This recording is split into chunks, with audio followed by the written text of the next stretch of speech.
और देखिए चुनाव जो होता है जो भाई वैसे भी ये आपका नगर का चुनाव है, नगर पालिका का चुनाव है और ये मेरा घर है जहाँ पे आप बैठे हैं। यहाँ पे यहाँ का बच्चा यहाँ का एक एक परिवार में यहाँ पे मेरा पैदाइश भी मेरी यहीं पे है। यहाँ पे मैं गलियों में खेला कूदा बड़ा हुआ हूँ, तो यहाँ पे हर घर से मेरा पर्सनल ताल्लुक़ है।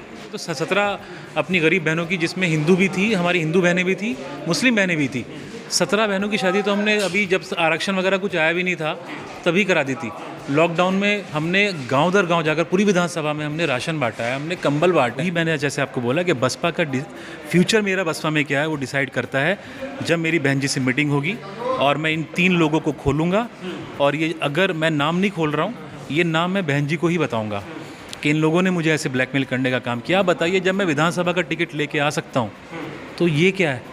दोस्तों, स्वागत है आप सभी का टीटीसी न्यूज़ चैनल पर। मेरा नाम है अज्जू। जैसा आप लोग देखते हैं कि मैं पूरे ज़िले में बड़ा एक्टिव हूं। ऐसे ही बहुत दोस्तों की कमेंट आ रही थी कि अज्जू भाई आप जो है खालिद खान जी के आवास पर पहुंचे, उनका भी इंटरव्यू लिए और साहिल खान जी का भी इंटरव्यू लिए। मैंने वक्त लिया और जो है आज बातचीत के लिए हमारे साथ जुड़ चुके हैं साहिल भाई। बातचीत करेंगे कैसी तैयारी चल रही है और 2-3 टॉपिक पर मैं जो हूँ बात करूँगा। साहिल भाई, सबसे पहले आपका स्वागत है टीटीसी न्यूज़ पर। बहुत बहुत शुक्रिया आपका आने के लिए। जो देखिए साहिल भाई, बड़ी क्या से लग रही थी कि नकुड़ में खालिद खान जी का टिकट हो जाएगा, लेकिन कमी कहाँ पर रही जो बसपा से टिकट नहीं हो पाया? देखिए, कमी तो ये हुई कि कुछ लोगों के पर्सनल इंटरेस्ट थे, कुछ लोगों को अपनी पर्सनल पॉकेट के लिए पैसा चाहिए था और वो हमें ब्लैकमेल करने का काम कर रहे थे। उनको नहीं पता था कि हम ब्लैकमेल नहीं होंगे, इसलिए उन्होंने ये कोशिश भी करी। और देखिए चुनाव जो होता है जो भाई वैसे भी ये आपका नगर का चुनाव है, नगर पालिका का चुनाव है और ये मेरा घर है जहाँ पे आप बैठे हैं। यहाँ पे यहाँ का बच्चा यहाँ का एक एक परिवार में यहाँ पे मेरा पैदाइश भी मेरी यहीं पे है। यहाँ पे मैं गलियों में खेला कूदा बड़ा हुआ हूँ, तो यहाँ पे हर घर से मेरा पर्सनल ताल्लुक़ है।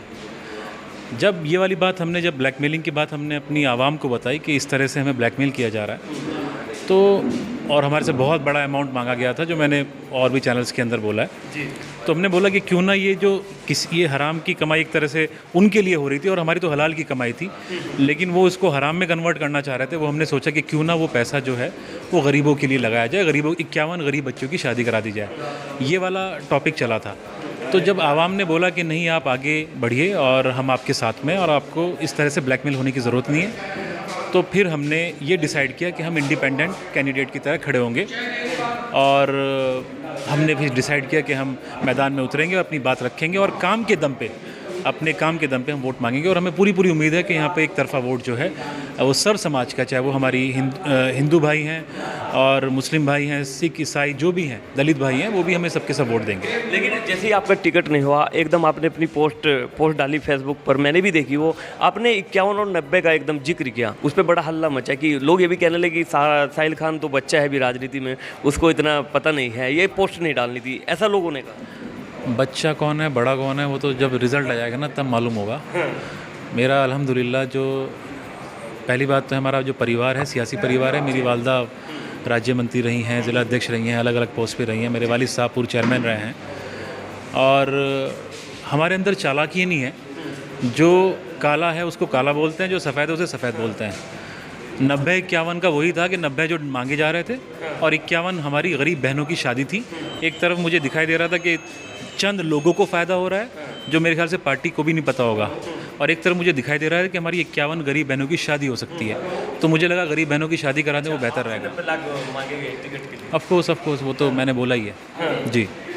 तो वो मुझे लगा कि नाजायज़ है और मैं नाजायज़ के सामने झुका नहीं। अच्छा, फिर जैसे ही आप यहाँ पे नकुड़ में आए, आपने अपने कार्यकर्ताओं से मिले कि अब क्या करना है, या मीटिंग नहीं किया, फिर आपने निर्दलीय नामांकन किया? नहीं, मीटिंग हुई यहाँ पे, बहुत बड़ी मीटिंगें हुई हैं यहाँ पे। तमाम सभी लोगों ने यही बोला कि आपको किसी के प्रेशर में आने की ज़रूरत नहीं है। जो आपसे नाजायज़ डिमांड हो रही है वो आपको मानने की ज़रूरत नहीं है। इससे बेहतर यह है कि हमने जो काम किया, हमने तो 17 अपनी गरीब बहनों की, जिसमें हिंदू भी थी, हमारी हिंदू बहनें भी थी, मुस्लिम बहनें भी थी, 17 बहनों की शादी तो हमने अभी जब आरक्षण वगैरह कुछ आया भी नहीं था तभी करा दी थी। लॉकडाउन में हमने गांव दर गांव जाकर पूरी विधानसभा में हमने राशन बांटा है, हमने कंबल बांटे हैं। हम हर साल कंबल बांटते हैं, गरीबों के लिए हर वक्त खड़े रहते हैं। तो हम उसके ऊपर वोट मांग रहे हैं। हम भी देखना चाहते हैं कि इस वक्त सिंबल हटा के हम भी देखना चाहते हैं कि हमारे साथ एज एन इंडिपेंडेंट कैंडिडेट कितने खड़े हैं, हमारे काम के ऊपर कितना वोट मिलना है। और मुझे पूरी उम्मीद है, जो माहौल अगर आप देखेंगे पूरे कस्बे में आप घूमेंगे तो यहाँ पर तमाम सभी बिरादरियों का, सभी धर्मों का, सभी वर्गों का हमें वोट मिलने का काम हो रहा है। और हम यहाँ पर विकास की बात करेंगे, हिंदू मुस्लिम भाईचारे की बात करेंगे और यहाँ पे डेवलपमेंट की बात करके कस्बे को आगे बढ़ाने का काम करेंगे। अच्छा, आप बसपा में ही रहेंगे या फिर कोई अन्य पार्टी का दामन था? देखिए, वो बात की बात है। अगर पार्टी का शीर्ष नेतृत्व हमारी बात समझता है और इन लोगों के खिलाफ एक्शन होता है, तब मैं बसपा में रहूँगा। लेकिन अगर मुझे लगा कि भाई ऊपर तक ही ये सिस्टम एक सही चल रहा है, तब मुझे अपने साथियों को बताना पड़ेगा और उसके बाद फिर डिसीजन लिया जाएगा कि हमें बसपा में रहना है या नहीं रहना है। पोल तो आ गई होगी ना कोई सी पार्टी की तरफ से आप? अब यहाँ पे देखिए, यहाँ पे गठबंधन का तो कोई प्रत्याशी नहीं है, कोई भी प्रत्याशी नहीं है। हम खड़े हुए हैं और सीधा मुकाबला हमारा और भाजपा का है। बाकी जो इस वक्त जो बसपा के कैंडिडेट हैं, देखिए उनका कोई सियासी, वो खुद अपनी, आपके इंटरव्यू में, शायद बहुत सारे इंटरव्यू में उनके जो लिए गए हैं, वो खुद ही बोल रहे हैं कि मैं तो सियासी आदमी नहीं हूँ, मैं तो समाज सेवा कर रहा हूँ। अरे भाई, सब कोई समाज सेवा कर रहे हैं, हम भी समाज सेवा कर रहे हैं। वो कोई अकेले तो है नहीं जो समाज सेवा कर रहे हैं। तो यहाँ पर एक लीडर की ज़रूरत है जो सीना तान के अपने लोगों के साथ उनके दुख और दर्द में खड़ा हो सके, उनकी जो परेशानियाँ हैं, मजबूरी हैं और जो उनके डेवलपमेंट की बात है, अधिकारियों से दबंग तरीके से बात कर सके। अगर कोई अधिकारी उनको दबाने का काम कर रहा है और उनकी जो बातें हैं उनको ऊपर तक पहुंचाने का काम करे और प्रशासन से, शासन से काम कराने की कुव्वत रखता हो, ऐसे आदमी की ज़रूरत है हमारे कस्बे को। तो आप अभी बसपा में ही हो? अभी तो देखिए, निर्दलीय हैं हम। बसपा में मैंने जैसे आपको बोला कि बसपा का फ्यूचर मेरा बसपा में क्या है वो डिसाइड करता है जब मेरी बहन जी से मीटिंग होगी और मैं इन 3 लोगों को खोलूँगा। और ये, अगर मैं नाम नहीं खोल रहा हूँ, ये नाम मैं बहन जी को ही बताऊँगा कि इन लोगों ने मुझे ऐसे ब्लैकमेल करने का काम किया। बताइए, जब मैं विधानसभा का टिकट लेके आ सकता हूँ तो ये क्या है? ये तो नगर पालिका का टिकट है। लेकिन क्योंकि बहन जी के नाम पे, पार्टी के नाम पे एक्स्ट्रा कुछ लोग अपनी पॉकेट के लिए उगाही करना चाह रहे थे, वो मैंने साफ मना किया। मैंने कहा ये सब नहीं माना जाएगा और मैं ये पैसा जो है वो गरीबों की खिदमत में चुनाव होने के बाद लगाने का काम करूँगा। क्या कहेंगे सेल भाई नकुड़ वालों को?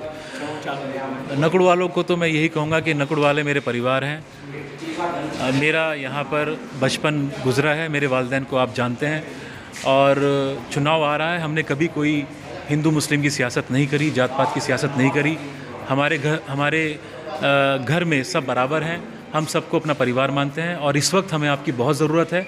और मुझे पूरी उम्मीद है कि सबके सब धर्म और बिरादरी से उठकर हमारा ऐसे मुश्किल वक्त में हमारा साथ देंगे और ऐसे लोगों के मुंह पर तमाचा मारने का काम करेंगे जो सियासी, जो टिकट के नाम पर ब्लैकमेलिंग करते हैं और लोगों को लूटने का काम करते हैं। और दोस्तों, हमने जो है ले ली है साहिल खान जी का इंटरव्यू। बहुत दोस्तों की कमेंट आ रही थी कि जो भाई आप पहुंचे साहिल खान जी का इंटरव्यू लें, तो देता रहूँगा इसी प्रकार की अपने न्यूज़ चैनल की जानकारी। मिलता हूँ किसी न्यू वीडियो के साथ।